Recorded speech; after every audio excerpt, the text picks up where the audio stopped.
Good morning good morning good morning good morning dear students. आइए आज के lecture को आरंभ करते हैं हम। आज का हमारा टॉपिक है बेटा एप्रोप्रिएशन ऑफ पेमेंट। एप्रोप्रिएशन का मतलब अप्लाई करना, पेमेंट को अप्लाई करना। पेमेंट को अप्लाई करने के तरीके सिखा रहा है।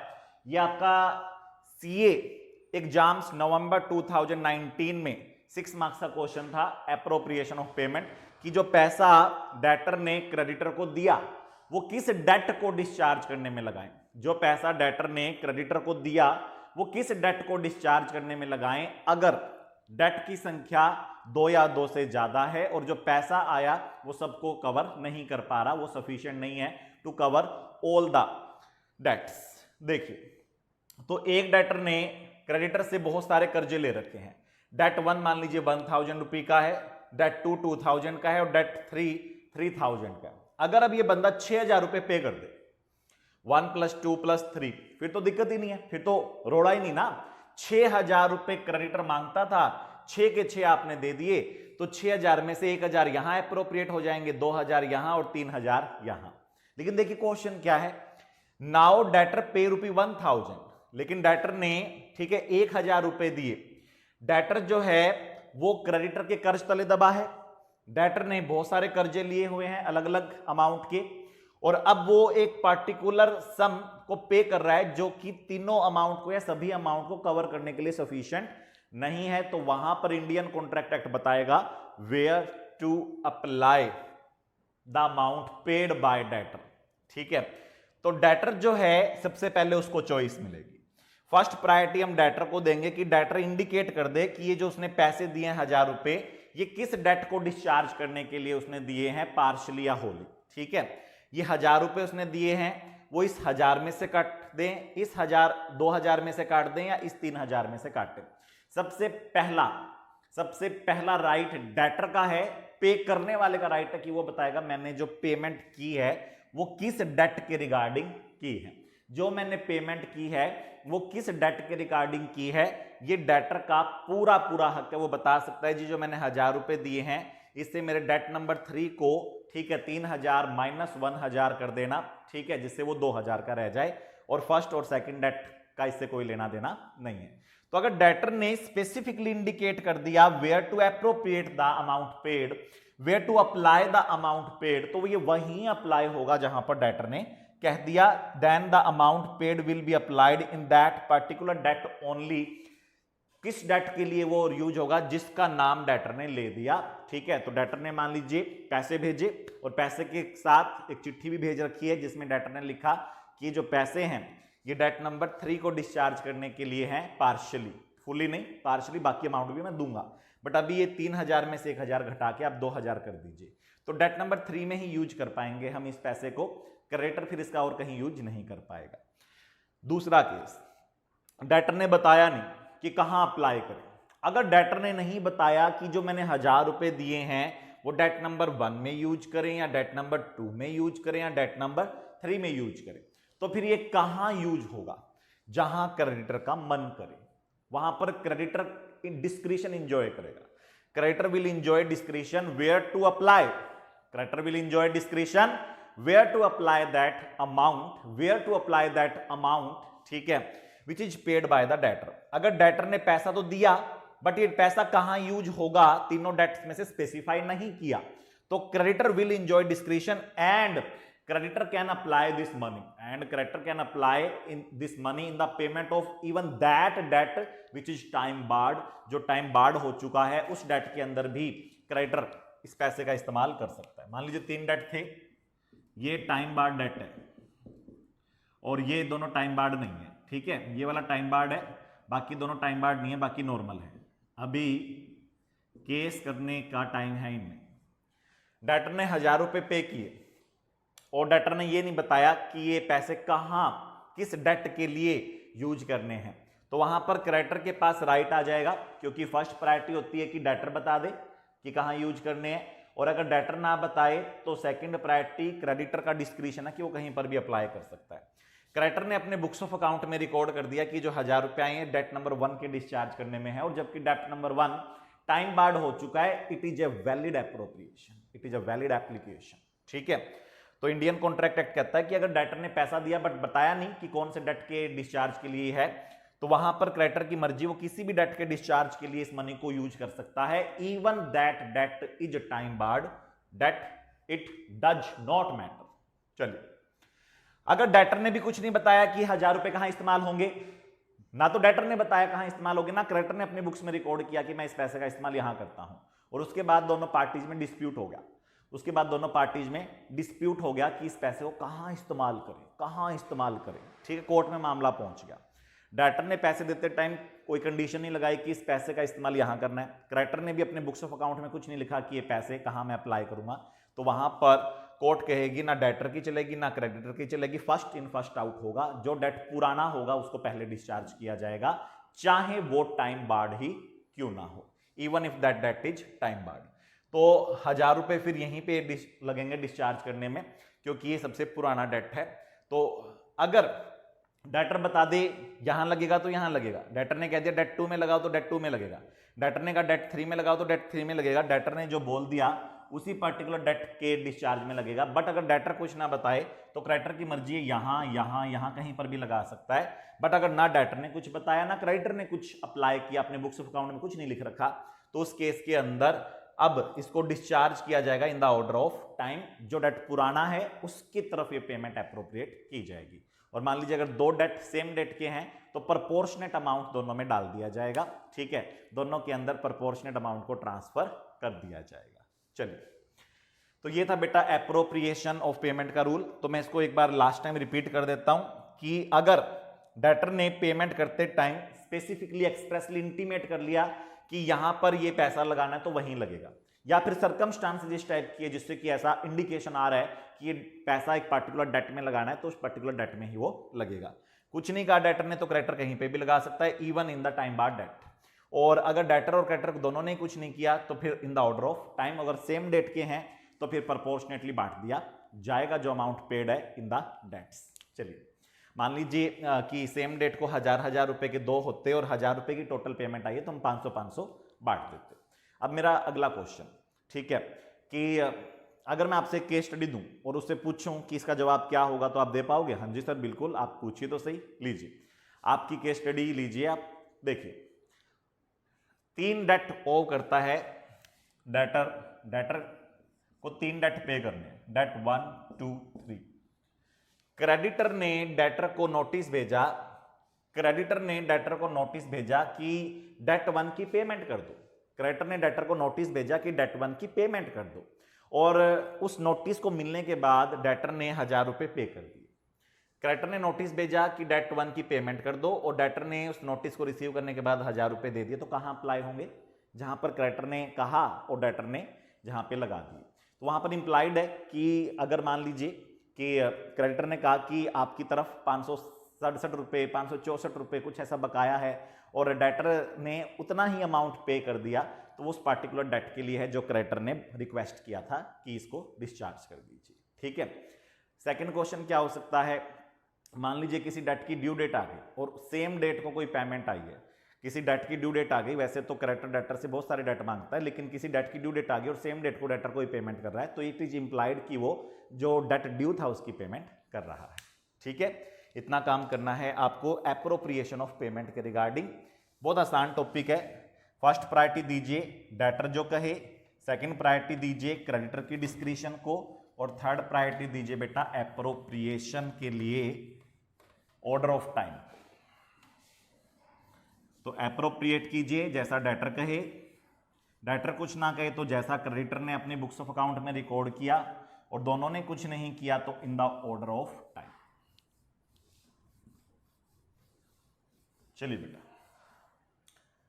बहुत छोटे छोटे टॉपिक्स हैं इस यूनिट के अंदर हमारे, उनको हम कंप्लीट करते हैं। हु कैन परफॉर्म प्रोमिस,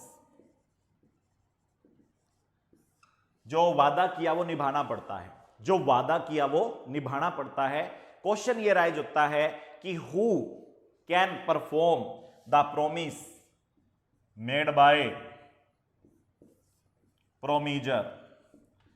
प्रोमीजर ने जो वादा किया उसे कौन निभा सकता है? प्रोमीजर ने जो वादा किया प्रोमीजी के प्रति उसे कौन निभा सकता है, हु कैन परफॉर्म। क्या इस वादे को प्रोमीजर निभा सकता है? हाँ जी सर, प्रोमीजर को ही निभाना चाहिए। प्रोमीजर ने कोई वादा किया तो प्रोमीजर अगर निभा रहा है तो अच्छी बात है, this is the best way of performing that promise. तो मैंने आपसे कोई वादा किया और मैं उसको डिस्चार्ज करूं, that is the best way, ठीक है। तो प्रोमीजर अगर अपने प्रॉमिस को पूरा करता है तो it will be a valid performance, ठीक है।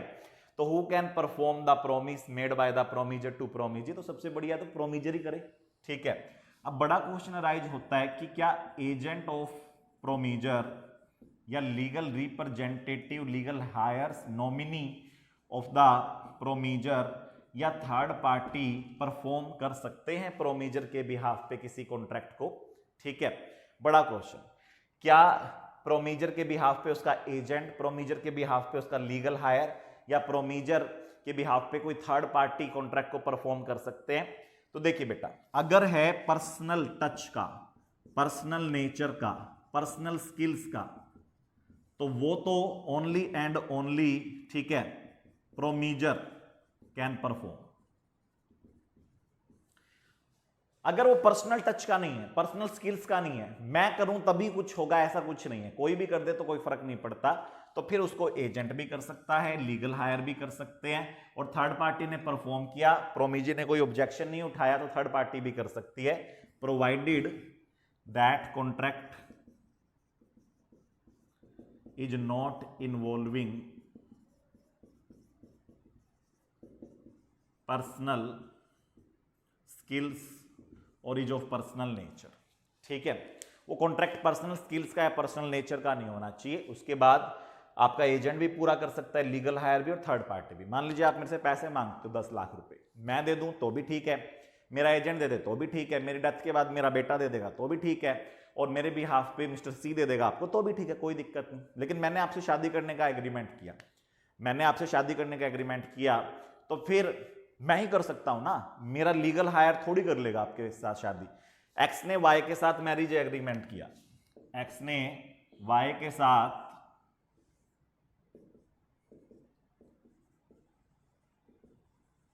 मैरिज एग्रीमेंट किया, एक्स ने वाई के साथ मैरिज एग्रीमेंट किया और एक्स की डेथ हो जाती है, can it be perform by x agent? ना, एक्स लीगल हायर, एक्स का बेटा कर लेगा शादी, कोई बात नहीं, मम्मी जो बनने वाली थी उसको वाइफ बना लेगा। नहीं नहीं नहीं नहीं सर, कैसी बातें करते हो आप, थर्ड पार्टी कर लेगी एक्स के बिहाफ पे शादी, एक ही बात है। नहीं सर, ये पर्सनल टच का था, पर्सनल नेचर का था, पर्सनल स्किल्स का था। ऐसे जो कॉन्ट्रैक्ट होते हैं वहां पर अगर प्रोमीजर पूरा करे तो ठीक है, अदरवाइज कॉन्ट्रैक्ट डिस्चार्ज हो जाएगा, ठीक है। अगर प्रोमीजर की डेथ हो जाए, प्रोमीजर के साथ डेंजरस मेलेडी हो जाए, और अगर प्रोमीजर इसको पूरा नहीं करता, ठीक है, जानबूझ के, तो फिर ब्रीच ऑफ कॉन्ट्रैक्ट होगा। प्रोमीजर के बिहाफ पे उसका agent, legal heir, third parties marriage agreement या किसी भी पर्सनल नेचर के कॉन्ट्रैक्ट को परफॉर्म नहीं कर सकते। तो who can perform the contract? हम कहेंगे promisor if the contract is of personal nature, personal skill involving, ठीक है। लेकिन अगर कॉन्ट्रैक्ट पर्सनल नेचर का नहीं है, पर्सनल स्किल्स का नहीं है, जैसे तुम पैसे मांगते हो मेरे से, तो मैं दे दूं, मेरा बेटा दे दे, मेरा लीगल मतलब हायर कोई और भी दे दे, या मेरा एजेंट दे दे, उससे कोई फर्क नहीं पड़ता। ऐसे ही आपने मेरे से 10 करोड़ यूनिट माल खरीदना है, तो वो मैं दे दूं तो भी चलेगा, मेरा एजेंट अगर आपको सप्लाई कर दे तो भी चलेगा, मेरा लीगल हायर में डेथ के बाद वो माल सप्लाई कर देगा तो भी चलेगा, और अगर मेरे भी हाथ पे कोई थर्ड पार्टी आपको सप्लाई कर दे और आप ऑब्जेक्शन ना उठाओ तो दौड़ेगा, कोई दिक्कत नहीं है। तो वैसे तो सबसे बढ़िया है कि प्रोमीजर खुद परफॉर्म करे प्रॉमिस को, बट अगर पर्सनल नेचर का नहीं है तो आपके बिहाफ पे आपका एजेंट, आपकी डेथ के बाद आपकी लीगल हायर भी लायबल रहेंगे। आपका लीगल हायर लायबल रहेगा up to the extent of state inherited by him, जितनी उसने आपकी स्टेट को इनहेरिट किया है उस हद तक वो लायबल रहेगा। मान लीजिए मैं अपने बेटे को 6 लाख की प्रॉपर्टी दे गया हूं और मेरा डेट 10 लाख का है, तो मेरा बेटा 6 लाख के लिए ही लायबल होगा। मैं अपने बेटे को 60 लाख की प्रॉपर्टी दे गया और 10 लाख की लायबिलिटी दे गया, तो वो 10 लाख के पूरे के लिए लायबल होगा। यानी कि मेरी लायबिलिटी मेरा बेटा पे करेगा, बिल्कुल पे करेगा, लेकिन up to the extent of state inherited by him from me. चलिए देखिए जरा, जॉइंट प्रोमीजर्स। जॉइंट प्रोमीजर्स का मतलब ए ने, बी ने और सी ने जॉइंटली प्रॉमिस किया कि वो पे करेंगे ₹10 लाख टू मिस्टर हाथी। मिस्टर हाथी को 10 लाख रुपए पे करने का वादा किया एक पार्टिकुलर डेट को ए, बी और सी ने jointly, that are known as the joint promisors. Joint promisors means the two और more person who agree to perform the promise jointly are known as the joint promisor. तो क्या joint प्रोमीजर्स हैं तो उनकी liability joint होगी? बिल्कुल होगी। ए, B और सी तीनों लायबल होंगे, they will owe joint liability. Yes, इसमें कोई दो राय नहीं है कि उनकी जॉइंट लायबिलिटी होगी, चाहे इंग्लिश लॉ हो चाहे इंडियन लॉ हो, ठीक है, उनकी जॉइंट लायबिलिटी तो पक्की है, ठीक है। हालांकि इंग्लिश लॉ में मिस्टर हाथी तीनों को जॉइंटली ही शू कर सकता है, लेकिन इंडियन लॉ में मिस्टर हाथी तीनों में से किसी एक को भी शू कर सकता है, लेकिन ये तीनों लायबल है। कैसे लायबल है? देखो, इंग्लिश लॉ तो कहता है कि तीन लोगों ने अगर जॉइंट प्रॉमिस किया है तो प्रोमीजी तीनों को जॉइंटली ही शू करे, तीनों को ही कोर्ट में घसीटे, किसी एक को नहीं। इंडियन लॉ कहता है कि लायबिलिटी तो तीनों की जॉइंट भी है, बट मिस्टर हाथी उनको सेवरली भी शू कर सकता है। इंडियन लॉ कहता है कि लायबिलिटी तो इनकी जॉइंट ही है, बट प्रोमीजी को हम राइट देते हैं कि वो इन तीनों को चाहे इकट्ठा शू कर ले और चाहे तीनों में से किसी दो को या एक को शू कर ले, जैसा प्रोमीजी का मन करे। मान लीजिए प्रोमीजी ने मिस्टर ए को शू करके सारा पैसा ले लिया, इन दैट केस मिस्टर हाथी को फुल पेमेंट मिल गई, ठीक है, लेकिन now A can claim the contribution from B and C, तो घूम फिर की लायबिलिटी तो जॉइंट ही हो गई ना। तो इंडियन लॉ कहता है कि promisee can sue any of the joint promisor, promisee can sue the joint promiser jointly as well as severally, but if the promiji show the joint promisers severally, और किसी एक से उसने सारा पैसा ले लिया, तो that joint promiser is entitled to claim contribution from the other joint promisers। in short liability joint ही रहेगी, ठीक है। बस प्रोमीजी किसको शू कर सकता है वो एक अलग बात है, प्रोमीजी किसी एक को भी शू कर सकता है, सबको भी कर सकता है, लेकिन अगर उसने एक को शू किया, दो को किया, सबको नहीं किया, तो जिसने पैसे पे किए वो बाकी जॉइंट प्रोमीजर्स को शू कर सकते हैं। तो जॉइंट लायबिलिटी यहां पे पक्की पक्की रहेगी, ठीक है। चलिए, अगर ए की डेथ हो जाए तो इफ ए डाई, फिर क्या होगा? देन ए का legal heir plus B and C will be jointly liable. अगर मान लीजिए ए और बी दोनों की डेथ हो जाए तो ए का लीगल हायर प्लस बी का लीगल हायर प्लस सी का लीगल हायर। नहीं सर, अभी सी तो जिंदा है। अच्छा, ठीक है बेटा, तो उस केस में ए और बी के तो लीगल हायर और सी तो जिंदा ही है, वो लायबल हो जाएगा। और अगर तीनों की डेथ हो जाए तो फिर ए का लीगल हायर, बी का भी लीगल हायर और सी का भी लीगल हायर वे जॉइंटली लायबल रहेंगे, ठीक है। तो यानी कि अगर जॉइंट प्रोमीजर्स है तो उनकी लायबिलिटी जॉइंट रहेगी। किसी एक से पैसा ले भी लिया प्रोमीजी ने तो वो बाकियों से कंट्रीब्यूशन क्लेम कर लेगा। किसी एक की डेथ भी हो गई तो उसका लीगल हायर लायबल हो जाएगा। दो की डेथ हो गई तो दो के लीगल हायर प्लस जो पार्टनर जिंदा है, जो प्रोमीजर जिंदा है, वो जॉइंटली लायबल होंगे। और तीनों की डेथ हो जाएगी तो तीनों के लीगल हायर जॉइंटली लायबल रहेंगे। तो ये है who can perform the promise या who are liable to perform the promise.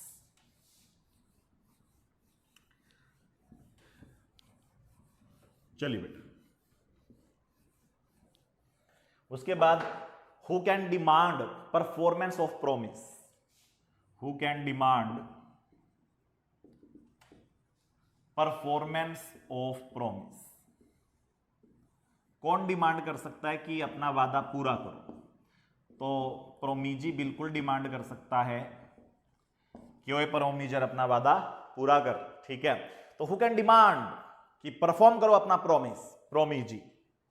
Number 1, प्रोमीजी की डेथ हो जाए और कॉन्ट्रैक्ट पर्सनल टच का नहीं था, ठीक है, तो उसका लीगल हायर, उसका लीगल रिप्रेजेंटेटिव, उसका नॉमिनी प्रोमीजी लीगल हायर कर सकता है और प्रोमीजी के बिहाफ पर थर्ड पार्टी भी कर सकती है। और फोर्थ केस है बेटा प्रोमीजी के ज्वाइंट होने के केस में joint promisees shall apply jointly only. देखिए, तो कौन डिमांड कर सकता है कि प्रोमिस पूरा किया जाए? प्रोमीजी।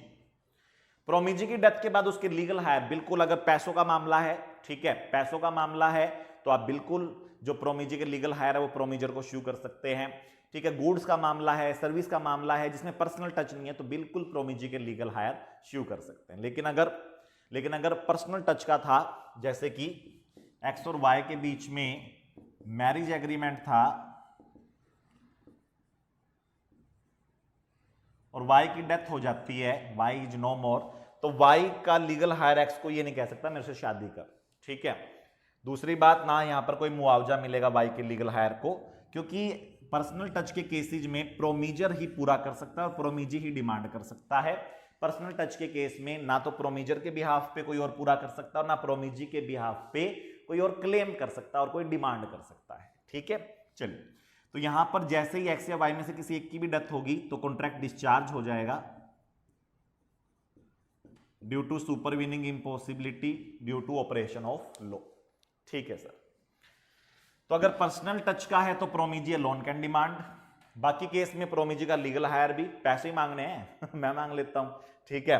प्रोमीजी के बिहाफ पे थर्ड पार्टी भी, हाँ, जहां पर प्रीविटी ऑफ कॉन्ट्रैक्ट की एक्सेप्शनल केसेज थी वहां पर प्रोमीजी के बिहाफ पे, ठीक है, थर्ड पार्टी भी डिमांड कर सकती है जहां पर, ठीक है, प्रीविटी ऑफ कॉन्ट्रैक्ट की एक्सेप्शन थी, लाइक प्रोमीजी का एजेंट, ठीक है।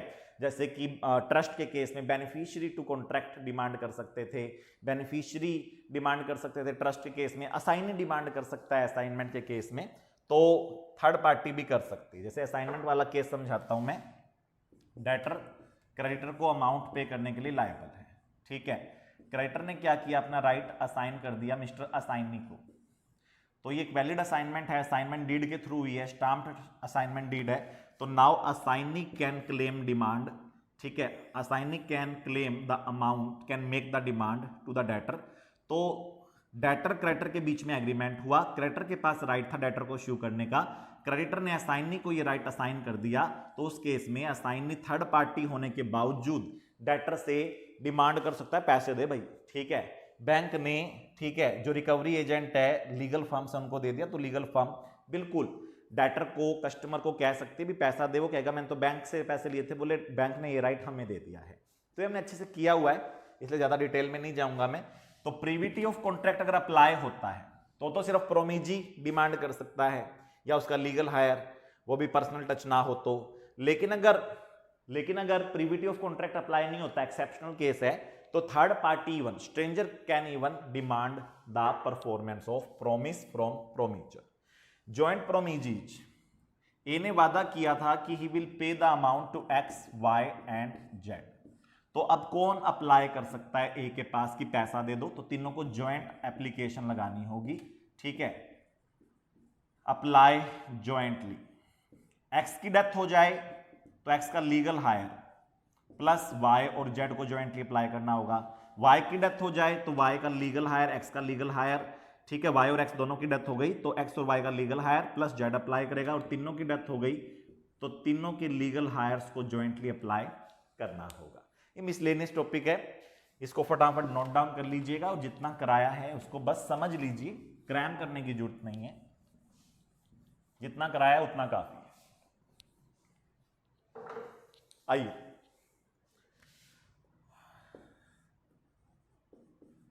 Devolution of joint liabilities. Devolution का मतलब होता है पास होना।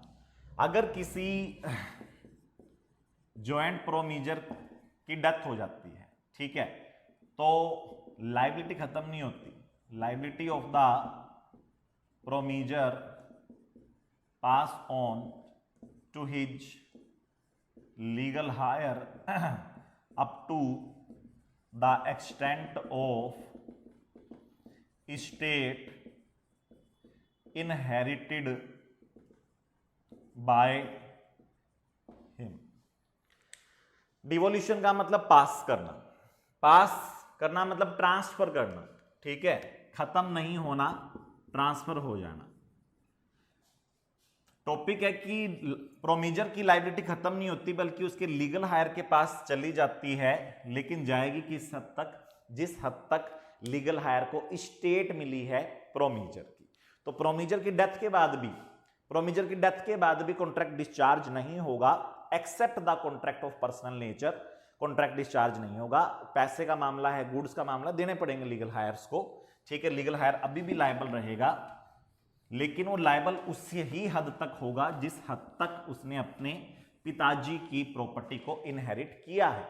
पिताजी प्रॉपर्टी छोड़ गए 600 करोड़ की और लायबिलिटी छोड़ गए 1000 करोड़ की, हमें चाहिए ही नहीं पिताजी का कुछ भी, हम तो खुददार हैं, ठीक है।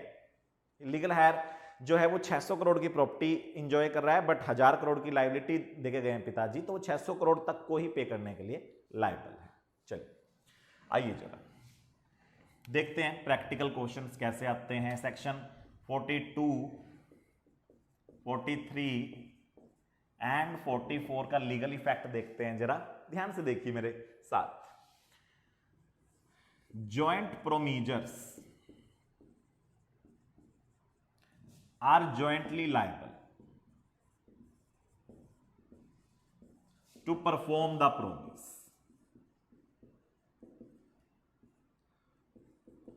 जॉइंट जो प्रोमीजर्स होते हैं वो जॉइंटली लायबल होते हैं कि वो अपना प्रोमिस पूरा करें, ठीक है। Joint promisors are jointly liable to perform their promise, ठीक। आपने जॉइंटली प्रोमिस किया था तो अब आप जॉइंटली लायबल हैं कि अपने वादे को पूरा करें। But in Indian contract act, लेकिन भारतीय कॉन्ट्रैक्ट एक्ट अलाउ करता है प्रोमीजी को कि प्रोमीजी कैन शू आइदर और all of them for recovery of promised amount, कि जितना अमाउंट वादा किया गया था उसको पे करने के लिए लायबल तो जॉइंटली है ये, बट प्रोमीजी उनमें से किसी एक को या सबको जैसा प्रोमीजी का मन करे शू कर सकता है। If promisee decide to sue one of the joint promiser to recover all the amount, then other joint promisers will not be discharged, will still be liable to pay the contribution to the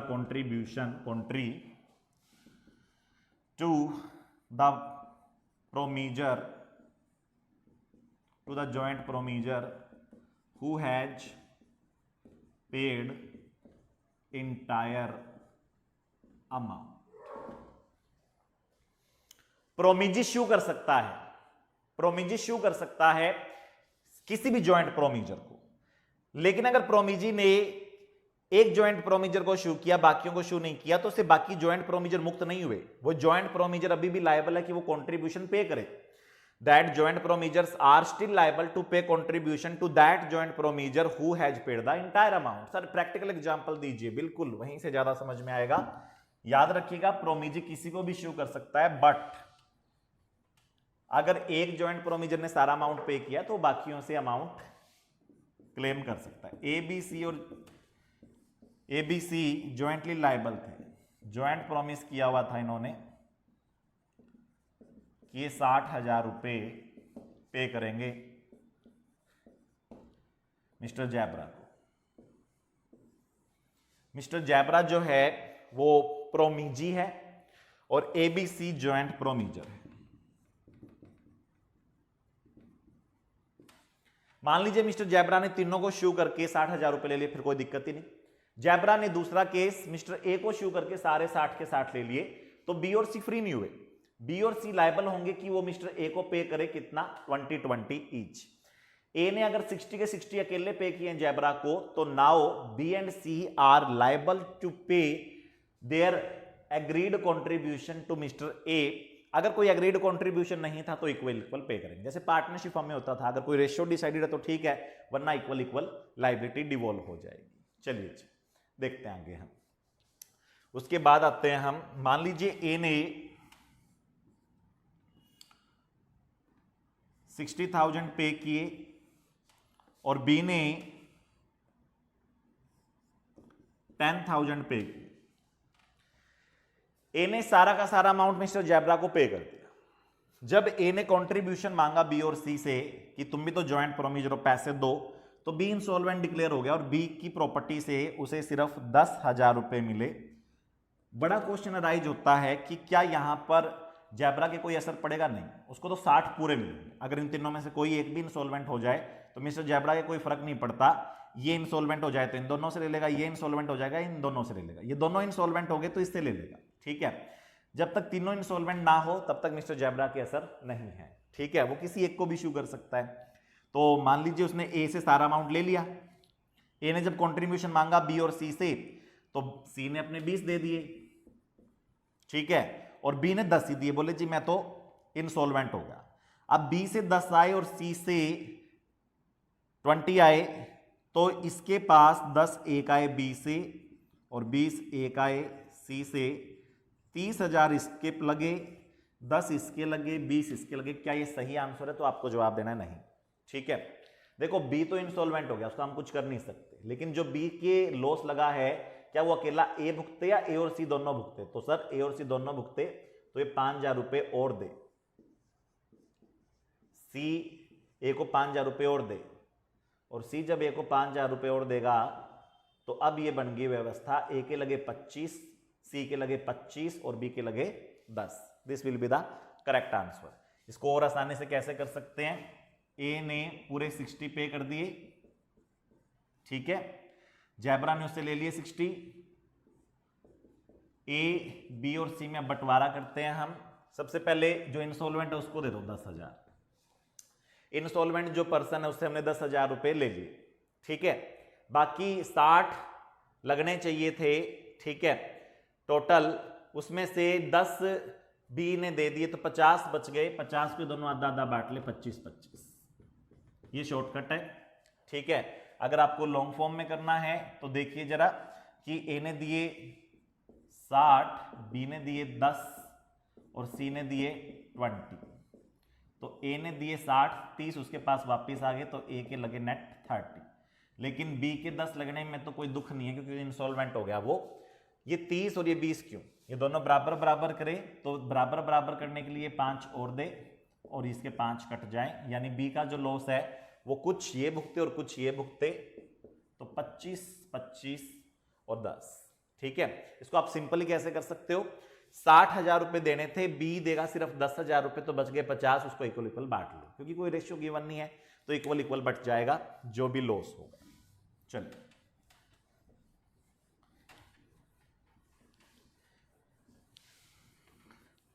section 44 कहता है कि अगर प्रोमीजी ने one of the joint प्रोमीजर को discharge कर दिया तो other joint प्रोमीजर discharge हो जाएंगे क्या? नहीं। क्या वन ऑफ द जॉइंट प्रोमीजर को अगर प्रोमीजर ने डिस्चार्ज कर दिया तो अदर जॉइंट प्रोमीजर डिस्चार्ज होंगे? नहीं। और जो डिस्चार्ज किया गया है उसको भी अदर जॉइंट प्रोमीजर तो शू कर ही लेंगे। जैसे ए बी और सी ज्वाइंटली ओ करते थे 60,000 रुपी। ठीक है, टू मिस्टर हाथी। मिस्टर हाथी ने क्या किया? ए को डिस्चार्ज कर दिया, कहता जा ऐश कर, तेरे को मैं कभी इशू नहीं करूंगा। और ए के साथ एग्रीमेंट कर लिया कि अगर कल को ये डेट पे नहीं भी होता तो हाथी ए को इशू नहीं करेगा। लेकिन बी और सी को तो अभी भी कर सकता है। उसने बी और सी को इशू करके 60,000 रुपए ले लिए, तो बी और सी के 60,000 रुपए लग गए, 30-30 दोनों ने भरे। क्या बी और सी 10-10 हजार रुपए ए से ले सकते हैं? बिल्कुल ले सकते हैं। ये व्यवस्था रहेगी। ठीक है, तो इस तरीके से बंटवारा होगा। ठीक है, याद रखिए जॉइंट प्रोमीजर जॉइंटली लायबल रहेंगे ही रहेंगे। ठीक है, और अगर उनमें से कोई एक इंसॉल्वेंट हो जाता है तो जितने बाकी सर्वाइविंग जॉइंट प्रोमीजर्स हैं जो सोल्वेंट है वो उस लॉस को भुगतेंगे। ठीक है, कुछ नहीं कहा तो इक्वल इक्वल भुगतेंगे। चलिए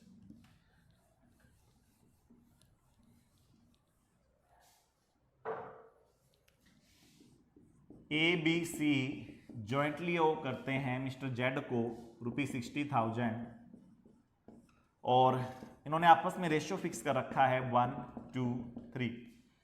तो जेड चाहे तो तीनों को ज्वाइंटली इश्यू करके 60 ले ले, और जेड चाहे तो मिस्टर सी से सारे ले ले। तो मिस्टर सी से उसने सारे 60 के 60 ले लिए, मिस्टर सी के 60,000 लग गए। अब मिस्टर सी ए और बी से 20-20 ले सकता है नहीं, क्योंकि इनके तीनों के बीच में आपस में 1-2-3 का रेशियो है। तो 10,000 इससे लेगा, 2-3 20,000 इससे लेगा, 10 इससे लिए, 20 इससे लिए, तो खुद के कितने लगे 30। तो अगर जेड ने सी को इश्यू करके 60 के 60 ले भी लिए तो 1:2:3 में बांट लो आप 10 20 30, तो आपका 30 बचना चाहिए, उसके लिए आप 10 और 20 इससे ले सकते हो, ये व्यवस्था रहेगी। ठीक है सर, एक बड़ा ही टेक्निकल और बड़ा ही मुश्किल क्वेश्चन मैं आपको दे रहा हूं, ध्यान से देखिएगा। ज्वाइंटली ओ करते हैं ₹60,000, कोई रेशियो डिसाइड नहीं है किस रेशियो में, तो 20-20-20, ठीक है। Ratio is not decided, but cap limit लगा रखी है, मैक्सिमम लिमिट लगा रखी है, सीलिंग लिमिट लगा रखी है कुछ ऐसे। ए पे करेगा 15, बी पे करेगा 15 और सी पे करेगा 40। ऐसी इन्होंने कैप लिमिट लगा रखी है। 45 ले लेता हूं सिंप्लिसिटी के लिए, 15 15 45 ऐसी इन्होंने कैप लिमिट लगाई हुई है। हालांकि कोई अमाउंट इनका फिक्स नहीं है, ठीक है। तो उस केस में आपको इस कैप लिमिट का भी ध्यान रखना होगा, ठीक है। कल को अगर इसको 60,000 रुपए दिए जा रहे हैं तो ए 15 देगा, बी 15 और सी को फिर देने होंगे, क्योंकि ये तो 15 से ज्यादा देगा नहीं, ठीक है। मान लीजिए जेड ने कहा 60 की बजाय मुझे 30,000 ही दे दो, जेड ने कहा मुझे 60 की बजाय 30,000 दे दो in the full and final settlement, तो 10 10 और 10 ही लगेंगे। सर ये क्या करा दिया, ध्यान से देखो, अगर इन तीनों ने कोई रेशियो आपस में डिसाइड नहीं किया, बट लिमिट लगा दी कि ये 15 से ऊपर नहीं देगा, बी 15 से ऊपर नहीं देगा और सी 45 से ऊपर नहीं देगा, और 60,000 रुपए देने पड़ गए, तो वहां पर 15 और बाकी बचे सारे सी को भुगतने पड़ेंगे। लेकिन अगर जेड ने फुल एंड फाइनल सेटलमेंट में 30,000 रुपए ले लिए, तो उस केस में आपने कुछ रेशियो तो डिसाइड कर नहीं रखा था, तो 10 10 10 बढ़ जाएगा और वो तीनों की लिमिट में है, ये ध्यान रखिएगा। तो जहां पर रेशियो डिसाइड नहीं है बट कैप लिमिट है, तो एक एग्जांपल और करवा देता हूं मैं आपको, देखिएगा वहां पर ओ ₹3,000, रेशियो कोई इनके बीच में फिक्स नहीं है, रेशियो कुछ नहीं है, ठीक है। कैप लिमिट लगा रखी है, ए ने लगा रखी है अपने ऊपर, आपस में एग्रीमेंट करके लगा रखी है 2,000 और सी ने लगा रखी है 4,000, ठीक है, कि ए मैक्सिमम 2 देगा, बी मैक्सिमम 2 देगा और सी 4 देगा, ठीक है। अभी क्या होता है कि अगर तीनों को ये अमाउंट इक्वली पे करना है, कुछ कह तो रखा नहीं किस रेशियो में देना है, तो कोई दिक्कत नहीं, 1,000 ये दे देगा, 1 ये और 1 ये, with in limit with in limit with in limit. इसने कहा था 2 से ऊपर नहीं दूंगा, 1 ही देने हैं, 2 से ऊपर नहीं दूंगा, 1 ही देने हैं, 4 से ऊपर नहीं दूंगा, 1 ही देने, इक्वल इक्वल बट गया, कोई दिक्कत नहीं है। मान लीजिए दूसरा केस लेते हैं हम, ए बी सी को 3,000 रुपए देने थे, ए बी सी को 3,000 रुपए देने थे ज्वाइंटली, और A is insolvent and nothing can be recovered from his property. A insolvent हो गया और उसकी प्रॉपर्टी से कुछ रिकवर नहीं हो सकता, तो ए से कुछ नहीं मिलना। ए इंसॉल्वेंट हो गया तो ए की प्रॉपर्टी से कुछ नहीं मिलना, नथिंग कैन बी रिकवर्ड, ठीक है। तो अब उस 3,000 को बी और सी बांटेंगे, कुछ नहीं कह रखा, तो 1,500 क्या ये विद इन लिमिट है? यस, ठीक है। अब हम एक एग्जांपल और लेते हैं, ज्वाइंट जो अमाउंट ओ करते हैं वो 5,000 रुपए का है। ए ने कहा मैं 2 से ऊपर नहीं दूंगा, बी ने कहा 2 से ऊपर नहीं दूंगा, सी ने कहा 4 से ऊपर नहीं दूंगा, और ए इंसॉल्वेंट हो गया, उसकी एसेट में से कुछ भी रिकवर नहीं हो सकता, नथिंग कैन बी रिकवर्ड। तो फिर बी और सी को भुगतने होंगे 2.5, लेकिन क्योंकि बी ने पहले क्या रखा है कि मैं तो 2 से ऊपर नहीं दूंगा, तो ये 500 सी को भुगतने पड़ जाएंगे। ये सब आपने किया हुआ है, बहुत आसान है, लॉजिकल है, ठीक है, कर लोगे आप, मुझे आप पे पूरा विश्वास है, कोई दिक्कत वाली बात नहीं है, ठीक है। इसको आराम से करना, कुछ भी गड़बड़ नहीं होगी।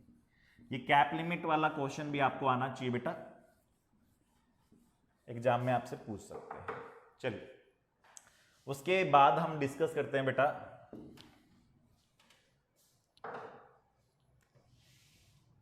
कि टेंडर्ड परफॉर्मेंस क्या होती है। टेंडर्ड परफॉर्मेंस का मतलब होता है कि प्रोमीजर ने अटेम्प्ट किया to perform the promise but promisee wrongfully rejected to accept the performance। Promisor ने ड्यू डेट वाले दिन प्रोमीजर ने जिस तारीख को प्रोमिस पूरा करना था, प्रोमिस पूरे करने की भरसक कोशिश की, पूरी कोशिश की, पुरजोर प्रयास किया, पूरा प्रयास पुरजोर प्रयास किया प्रोमीजर ने to perform the promise, but promisee ने रॉन्गफुली रिजेक्ट कर दिया, बोले मैं तेरे प्रोमिस को एक्सेप्ट नहीं करती, प्रोमीजी ने रिजेक्ट कर दिया। तो यहां की लीगल कॉन्सिक्वेंस क्या होंगे?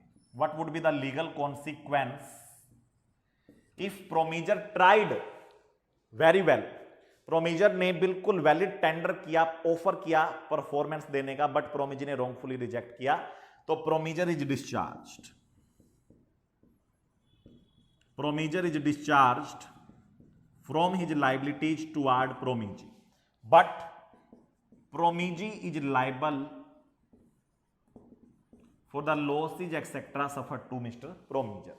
तो प्रोमीजर ने अगर अपनी तरफ से परफॉर्मेंस का पूरा प्रयास किया, बट प्रोमीजी ने रॉन्गफुली रिजेक्ट किया, तो वहां पर प्रोमीजर मुक्त हुआ, अब उसके खिलाफ कोई केस नहीं हो सकता, प्रोमीजर इज डिस्चार्ज, प्रोमीजी लाइबिलिटीज, और वो कॉन्ट्रैक्ट को भी खत्म कर सकता है, ठीक है। लेकिन वो प्रोमीजी को शू कर सकता है कि इसकी वजह से मुझे नुकसान हुआ, जैसे कि मुझे एक माल की सप्लाई करनी थी, मैं माल की गाड़ी लेके दुकानदार के दुकान का के खड़ा हो गया, जाके बिल्कुल प्रॉपर टाइम पे प्रॉपर प्लेस पे खड़ा हूं मैं, और वो माल नहीं उतरवा रहा, उस केस के अंदर अब मैं माल की सप्लाई करने के लायबल हूं, नहीं हूं, नहीं हूं, नहीं हूं, अब मैं माल की सप्लाई करने के लिए लायबल नहीं हूं, मैं फ्री हुआ, मैं डिस्चार्ज हुआ, मैं तो गया था, अगले ने जानबूझ के सामान नहीं उतरवाया, I tried to perform my promise, I offered to perform my promise, I tendered, I attempted, but प्रोमीजी wrongfully reject कर रहा है, तो उस केस में मैं फ्री हुआ, अब मैं सब्जियां या जो भी माल सप्लाई करने के लिए गया था वो सप्लाई ना भी करूं तो मेरे पे केस नहीं हो सकता, कोई भाव का डिफरेंस का नुकसान हो जाए सामने वाले को तो भी मैं लायबल नहीं हूं, मैं तो परफॉर्म करने गया था।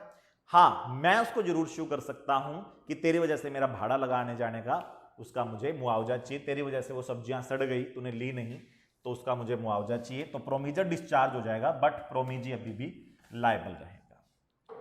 चलिए, एक वैलिड टेंडर के अंदर क्या क्या होना चाहिए? अनकंडीशनल होना चाहिए बेटा, ये एक valid tender unconditional, proper time, proper place,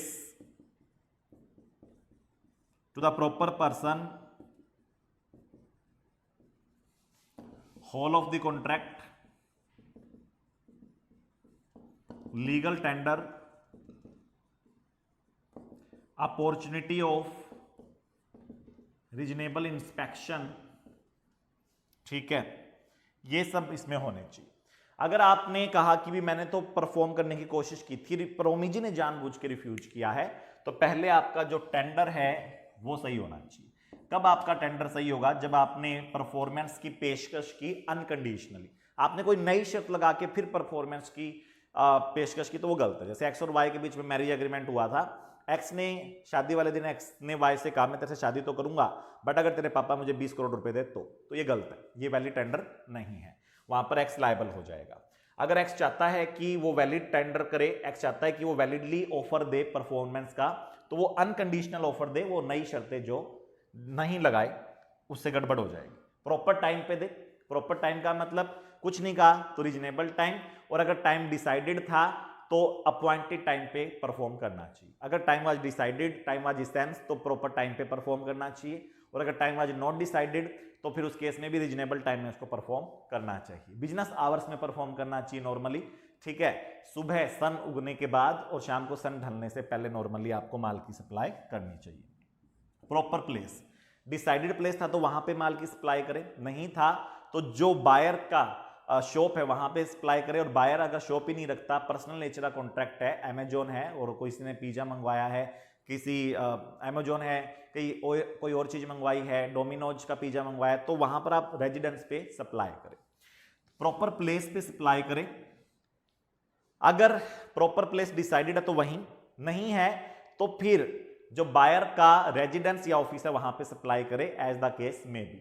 यानी कि अगर कॉमर्शियल आइटम है तो उसकी दुकान पे सप्लाई करे, और अगर कोई खाने पीने की आइटम है, कोई पर्सनल वस्तु उसने मंगवाई है, घड़ी वगैरह, तो वो उसके घर पे सप्लाई करे। जो उसने एड्रेस दे रखा हो तो वो बहुत ही बढ़िया, नहीं दे रखा हो तो उसका ठीक है एड्रेस ढूंढ के आप सप्लाई कर सकते हो, बिल्कुल कर सकते हैं। अगर दुकान के आइटम है तो दुकान पे सप्लाई करें, और घरेलू आइटम है तो घर पे सप्लाई करें। प्रॉपर पर्सन का मतलब कि आप या तो प्रोमिजी को ही सप्लाई करें या उसके ड्यूली ऑथराइज एजेंट को। पर्सनल नेचर का है तो प्रोमिजी को ही आपको सप्लाई करना पड़ेगा, ठीक है, जो आपने वादा किया था। लेकिन आप बाकी कॉन्ट्रैक्ट में आप प्रोमिजी के एजेंट को भी सप्लाई कर सकते हो, और ज्वाइंट प्रोमिजी के केस में आप किसी भी ज्वाइंट प्रोमिजी को सप्लाई कर सकते हो, कोई दिक्कत नहीं है। आप पार्ट ऑफ कॉन्ट्रैक्ट नहीं कर सकते, पूरा ही करना पड़ेगा अगर ऐसा डिसाइडेड था तो, ठीक है। मान लीजिए आपने 10 लाख यूनिट माल देने का वादा किया, ठीक है, 10 अक्टूबर को, तो आप 10 अक्टूबर को 1 लाख यूनिट माल लेके चले गए, सामने वाला रिजेक्ट कर सकता है, कह सकता है पूरा लो, ठीक है। तो होल ऑफ द कॉन्ट्रैक्ट आपको टेंडर करना होगा। लीगल टेंडर होना चाहिए, इलीगल माल नहीं होना चाहिए, बिना बिल का माल नहीं होना चाहिए, पैसे थे तो नकली नोट नहीं होने चाहिए, ठीक है, और प्रॉपर अमाउंट में होने चाहिए।